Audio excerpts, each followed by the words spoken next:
जय जिनेन्द्र सभी को। श्री वीतरा विज्ञान पाठशाला पिड़ावा की प्रतियोगिताओं में आप सभी भाग ले रहे हैं। आप सभी को बहुत बहुत धन्यवाद। कल द्वितीय अध्याय में से हमने प्रश्न पूछे थे।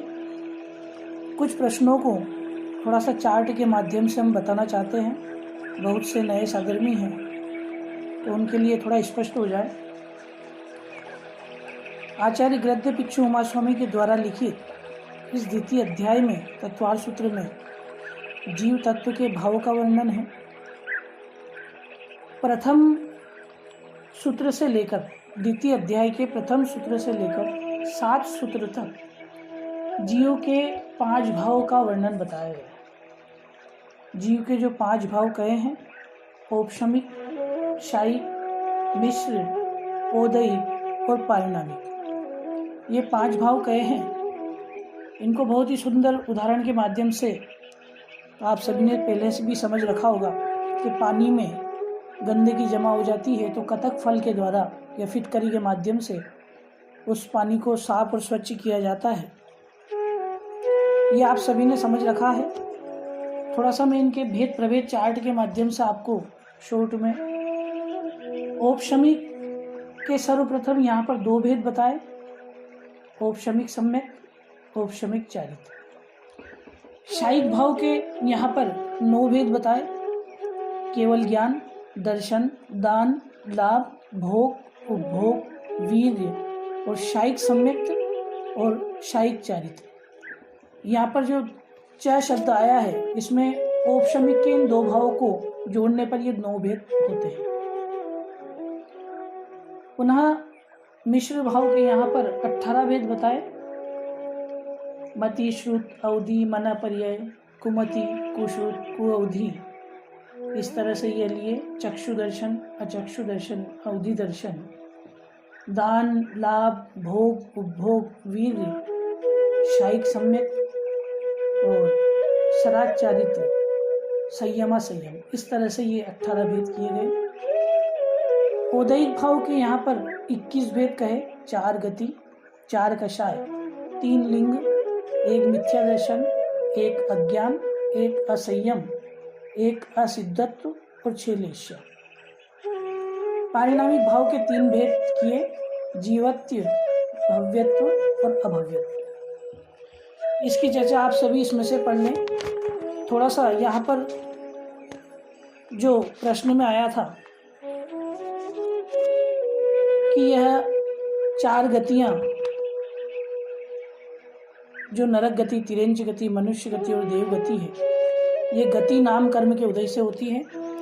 और ये जो 4 कषाय हैं, ये चारित्र मोहिनी के भेद कषाय वेदनी के उदय से होती है।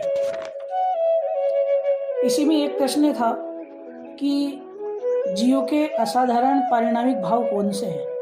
तो सूत्र नंबर 7 में जो असाधारण पारिणामिक भाव हैं वो 3 प्रकार के हैं, जीवत्व, भव्यत्व और अभव्यत्व। इन भावों की ये विशेषता होती है कि ये अन्य द्रव्यों में नहीं पाए जाते। और दूसरी विशेषता, इन भावों के होने में किसी भी कर्म का उदय वगैरह भी कारण नहीं होता है। इस तरह से यह सूत्र नंबर 1 से 7 तक ये चर्चा हुई। उसके बाद सूत्र नंबर 8 से जीव का लक्षण बताया। चार्ट के माध्यम से आप देख सकते हैं 8 और 9 में ज्ञान दर्शन के व्यापार को उपयोग कहते हैं, जिसमें चैतन्य के होने पर ही होने वाला परिणाम है उसे उपयोग कहते हैं। तो जीव के ऐसे लक्षण उपयोग के 2 भेद किए, ज्ञानोपयोग और दर्शनोपयोग। ज्ञानोपयोग के पुनः 8 भेद किए, 5 तो ज्ञान लिए और 3 इसमें अज्ञान लिए। इस तरह के भेद किए। दर्शनोपयोग के 4 भेद किए, चक्षु दर्शन, अचक्षु दर्शन, अवधि दर्शन और केवल दर्शन। इस तरह से सूत्र 8 और 9 को स्पष्ट किया। उसके बाद यहाँ पर जीव के भेद बताए। जीव के भेद को आप इस चार्ट के माध्यम से समझेंगे तो आपको पूरे जीव के भेद प्रभेद समझ में आ जाएंगे। यहाँ पर थोड़ा सा स्पष्ट नहीं किया है, लेकिन चार्ट को आप जरूर देखें। जीव के 2 भेद किए, संसारी और मुक्त। इस तरह से यहाँ पर दो भेद किए हैं। संसार का मतलब चक्कर लगाना, परिभ्रमण करना, उसी को परिवर्तन कहते हैं। और परिवर्तन 5 प्रकार के बताए थे, जैसे कि आप सभी ने लिखे भी हैं। अब संसारी और मुक्त इस तरह से भेद किए। पुनः अपन देखते हैं संसारी के 2 भेद किए, स्थावर और तरस। स्थावर के 5 भेद किए, पृथ्वी कायिक, जल कायिक, तेज कायिक, वायु कायिक और वनस्पति कायिक। तरस के 2 भेद किए, विकलेंद्री और सकलेंद्री। विकलेंद्री के पुनः 3 भेद किए, 2 इंद्री, 3 इंद्री और चतुइंद्री। सकलेंद्री के 2 भेद किए, संगी और असंगी। इस तरह से ये जीव के भेद किए। थोड़ा सा इनको अपन 5 इंद्रियों को एक बार समझ लें। जैसा कि मैंने कल स्वामी पूछा था तो बहुत से स्पष्ट नहीं कर पाए थे। एक इंद्री होगी तो नियम से वो स्पर्शन इंद्री होगी, जैसे कि जो पेड़ पौधे हैं, जल है, जिनका स्पर्श ही शरीर है, और उनके 4 प्राण तक हो सकते हैं। पहले भी पूछा था कि एक जीव के कम से कम कितने प्राण होते हैं और अधिक से अधिक कितने प्राण होते हैं, तो इसकी भी चर्चा आपको यहाँ पर समझ में आ जाएगी।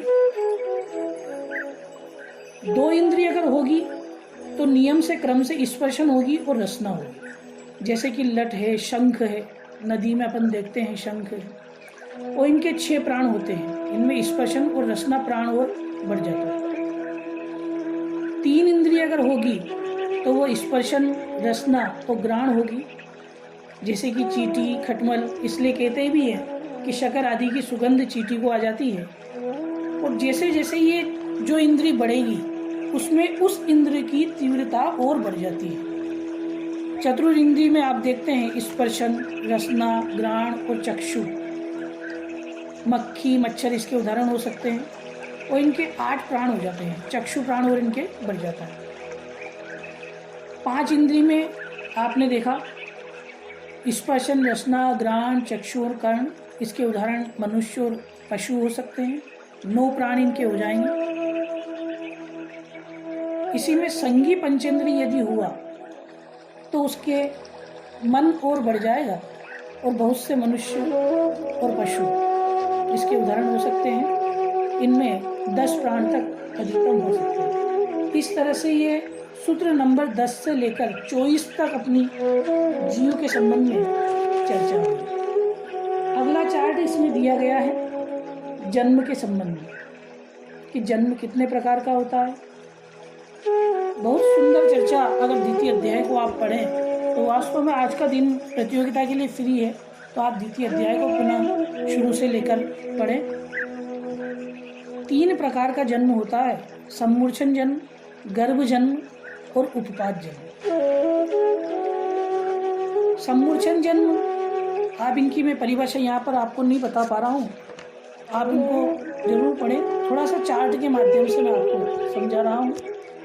एकेंद्रियों से लेकर विकलेंद्रियों एवं किन्हीं पंचेंद्रियों में भी सम्मूर्छन जन्म होता है। जैसे कि बहुत सी बार आपने सुना होगा कि हमारे पसीने में या इनमें जो जीव उत्पन्न होते हैं वो सम्मूर्छन जीव होते हैं, और पंचेंद्रिय तक हो सकते हैं। ऐसे ही गर्भ जन्म में जिनके जरायुज, अंडज और पोत, इस तरह से 3 भेद करके बताए हैं। इन 3 प्रकार, जो झिल्ली के आकार में जो जेल या विशेष प्रकार का आवरण लेकर पैदा होते हैं, जो किसी अंडे से पैदा होते हैं, इस तरह से 3 प्रकार के प्राणियों के यह गर्भ जन्म होता है। मनुष्य, तिर्यंच, इनके भी गर्भ जन्म होता ही है। तीसरा उपपाद जन्म, यह विशेष आप थोड़ा सा समझ सकते हैं, देवों और नारकियों के ही होता है सिर्फ।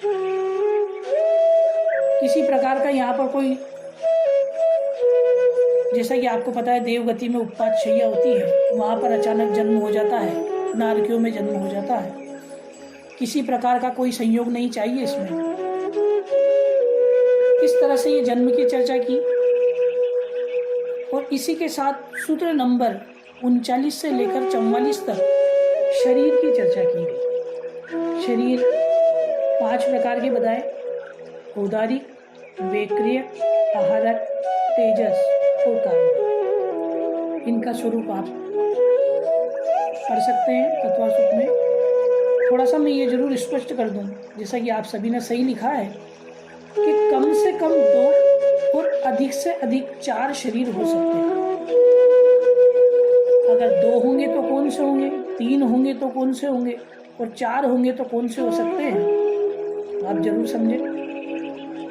अगर 2 होंगे तो या तो तेजस कार्बन हो सकते हैं, अगर 3 होंगे तो औदारिक, तेजस और कार्बन हो सकते हैं, चार्ट में आप सभी देखें।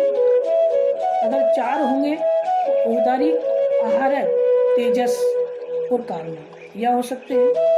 और अगर ये नहीं हुए तो 4 हो सकते हैं, औदारिक, वेक्रियक, तेजस और कार्बन। एक बात का विशेष रूप से ध्यान रखें, वेक्रियक और आहारक शरीर कभी भी एक साथ नहीं हो सकते, इसलिए एक जीव के 5 शरीर अधिक से अधिक नहीं हो सकते। और अंतिम में चर्चा लिंग या वेद की गई है। बहुत सुंदर चर्चा द्वितीय अध्याय में वास्तव में है कि मनुष्य गति में स्त्री वेद, पुरुष वेद और नपुंसक वेद के लिंग के जीव हो सकते हैं। तिर्यंच गति में स्त्री वेद, पुरुष वेद और नपुंसक वेद के जीव होते हैं। नरक गति में नपुंसक वेद के जीव होते हैं, और देव गति में नपुंसक वेद नहीं होता, वहाँ पर मात्र स्त्री वेद या पुरुष वेद ही होता है।